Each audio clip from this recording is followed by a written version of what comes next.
to the race to evacuate in Afghanistan. Just moments ago, President Biden telling Americans a lot could still go wrong. The U.S. extending the safe zone around the Kabul airport, and there are now discussions about if American troops will be there beyond the August 31st deadline. In the past 24 hours, the U.S. and allies have flown 7,800 people out amid an increasing threat from ISIS militants. Planes taking off using flares and performing corkscrew landings. The Defense Department is now ordering major U.S. airlines to help fly evacuees from bases abroad. They will not be going into Afghanistan. ABC senior foreign correspondent Ian Pannell reports in again from Kabul tonight. Tonight, the race to evacuate Kabul growing more urgent by the day. Roughly 7,800 people flown out in the last 24 hours, the highest number so far. The president's national security advisor warning that the threat from ISIS at the Kabul airport is real, acute and persistent. We have a long way to go, and a lot could still go wrong. Today, President Biden addressing the challenges at hand. We know that terrorists may seek to exploit the situation and target innocent Afghans or American troops. They're maintaining constant vigilance to monitor and disrupt threats from any source. And under mounting pressure to extend the August 31st deadline. Our hope is we will not have to extend, but there are going to be discussions, I suspect, on how far along we are in the process. The United States now activating the Civil Reserve Air Fleet, only the third time in its history.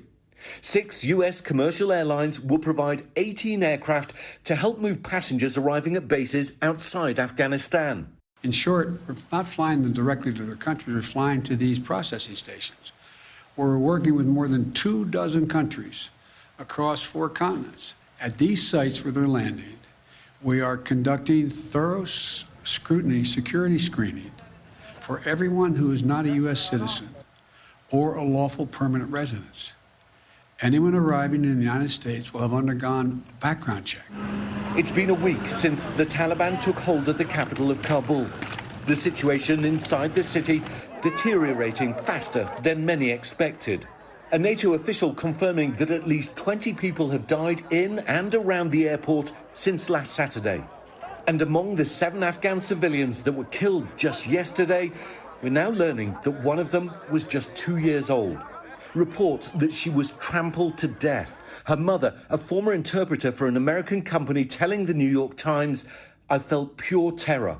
I couldn't save her." Hello, assalamu alaikum. Today, I met with Mansour Ahmed Khan, Pakistan's ambassador to Afghanistan, to discuss the state of affairs in Kabul. How would you describe the current situation in Kabul? The most immediate challenge is the humanitarian one.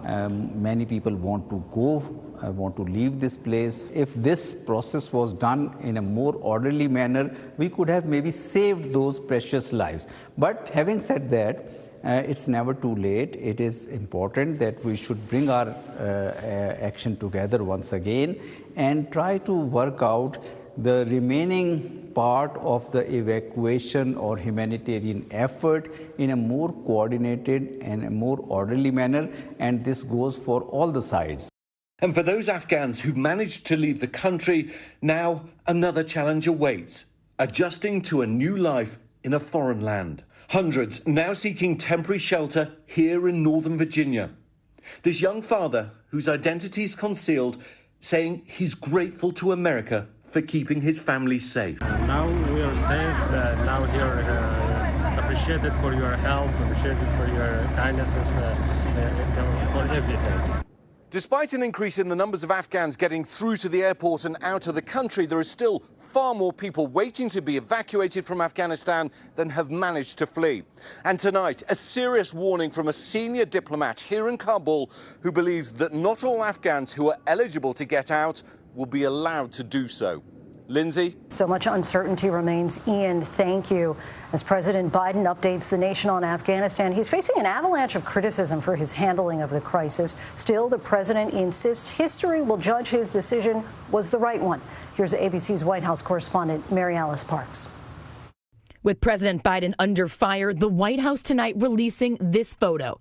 The president huddling with his national security team again after canceling his trip home to Delaware at the last minute. Late today, coming before the cameras, insisting the chaos the world is watching was unavoidable. I think that history is going to record this was the logical, rational, and right decision to make. As the White House rushes to finalize plans with thousands of Americans and Afghan partners yet to be rescued, the president is resolute that it was the time for U.S. forces to leave Afghanistan, ending America's longest war. The evacuation of thousands of people from Kabul is going to be hard and painful, no matter when it started, when we began. There is no way to evacuate this many people without pain and loss of heartbreaking images you see on television. It's just a fact. But Republicans adamant Afghanistan could now become the same haven for terrorists it was on 9/11. Our mission in Afghanistan was to deny terrorists a sanctuary, and the Biden decision now to completely withdraw has handed them an entire country. Mary Alice Parks joins us now from the White House. And Mary Alice, how is the White House responding to Congresswoman Cheney saying the president's move makes America less safe?